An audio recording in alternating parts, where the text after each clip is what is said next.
So as you saw in the title of this video, Pip, my mom's dog, is very, very sick right now. And sorry. If you're new here, my name is Kieran, and in January we lost our mom very unexpectedly. And my mom had a dog, a dachshund, a wiener dog. And so after my mom passed, we took Pip in, and we weren't quite sure what we were going to do for a while with her. You know, it was just really hard because she was like an everyday constant reminder of what happened to my mom. Not that I wanted to forget it, but it was just like a lot. It was emotionally draining. But she really imprinted on me. I think that's the word. Like, I, was the one that took her and, like, comforted her that very first day. She just like stayed with me the whole day. I think she really just attached herself to me that day. And I know I definitely became attached to her. It's just been like a hard thing to understand all around because she's, like I said, she's a constant reminder of what happened. But she's just the funniest little sweetest dog. So we had her and my dog Finn. We've had Finn for like 8 years or something like that. It was hard at first because Pip became very territorial of me, and she was attacking our dog Finn, lunging at him, trying to bite him. She's 11 and she has no teeth, so she couldn't bite him, but he was terrified of her. She's less than 10 pounds and he was just, scared of her. I felt terrible about that because, she came into the situation and changed Finn's routine. He was so good with her. He was just so patient with her. Things sort of started to balance out a little bit. She was going from like lunging at him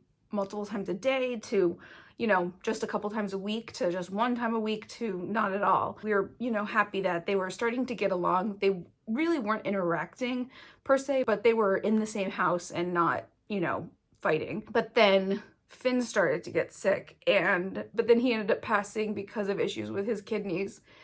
And it was just so hard. It's just been so hard. So I lost my mom in January, and then we lost Finn. I want to say it was like May, at some point in May. I'm not sure, I don't remember.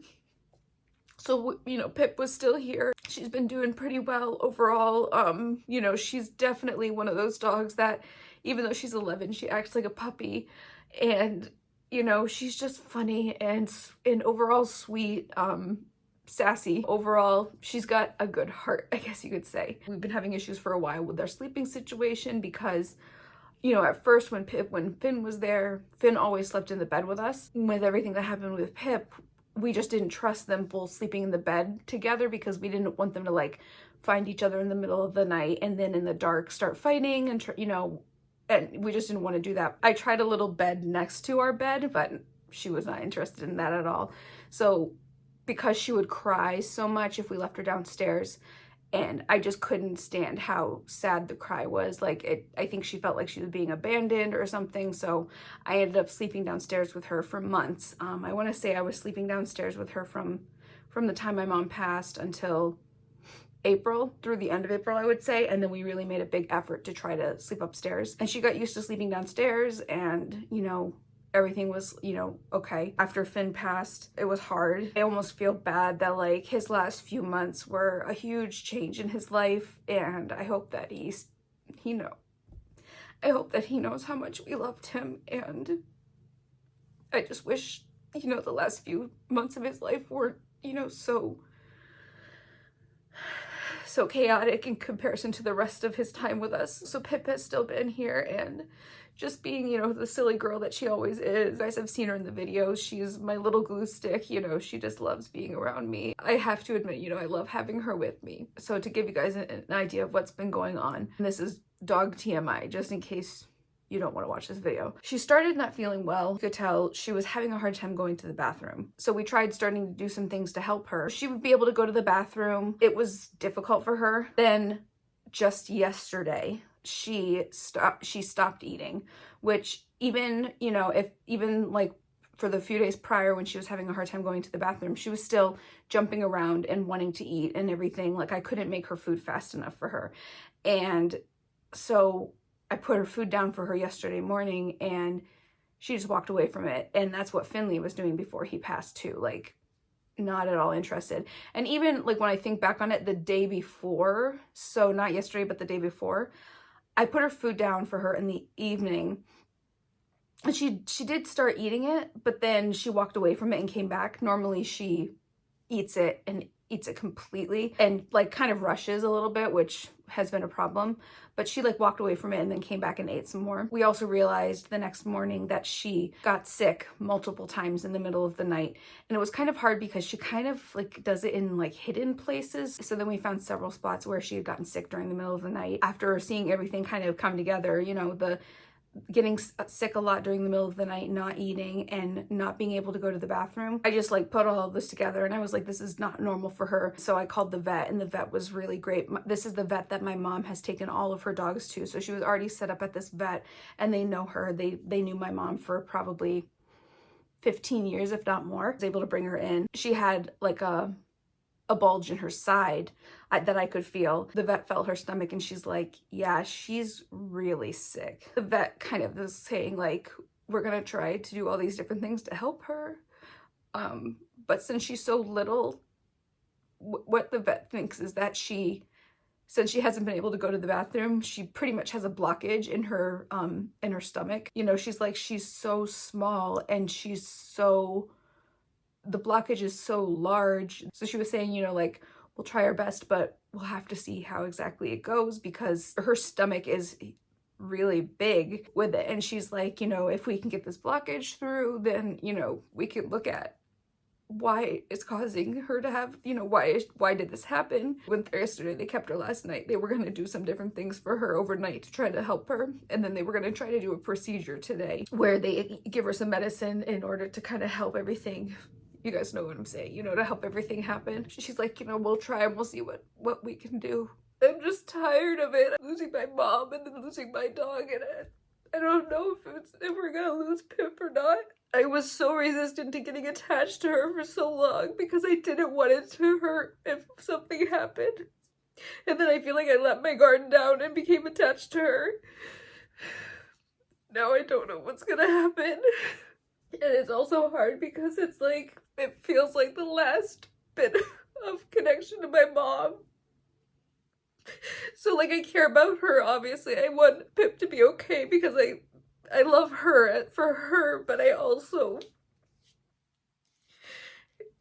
it feels like she's like the last thing. Like, my mom was with her and she like was my mom's dog, and so now she's my dog. But do you guys know what I'm saying? It's like, while it was really hard that she was a reminder of my mom, like at the beginning, really, it was really hard because it was like every time I saw her in the house, I'd be like, oh, you're here because my mom's not.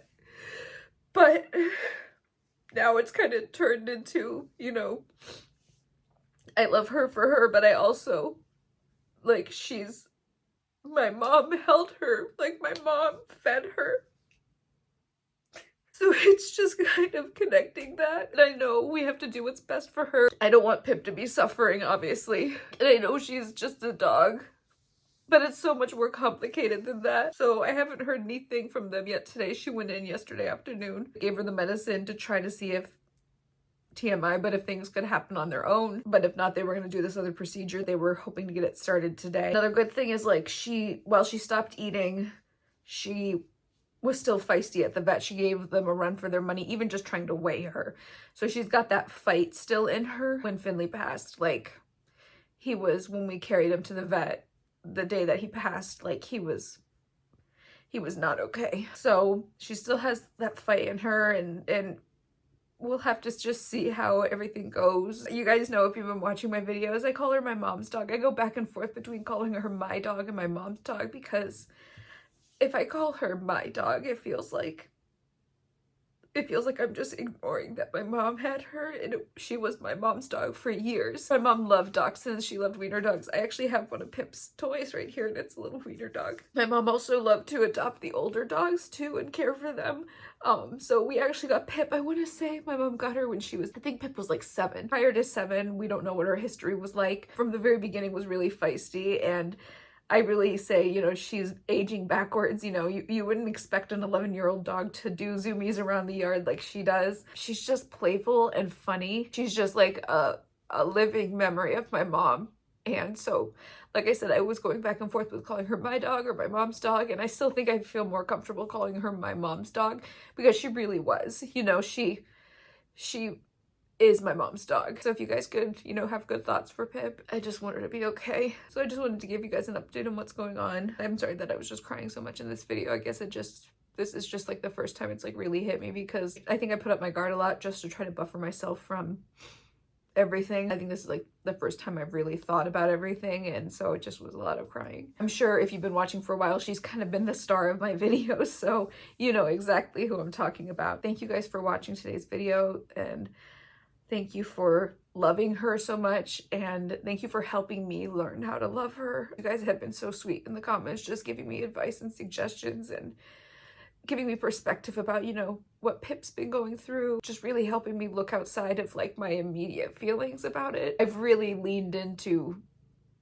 her being my glue stick and me being her glue stick. I just want to thank you all, and I'll definitely keep you guys updated with what's going on. If I don't share anything here on YouTube, I'll share on Facebook at Thrifted Living or through Instagram at Thrifted Living YouTube. I'll let you guys know how everything is going. Thank you guys so much for watching, and I will see you in the next one. Bye.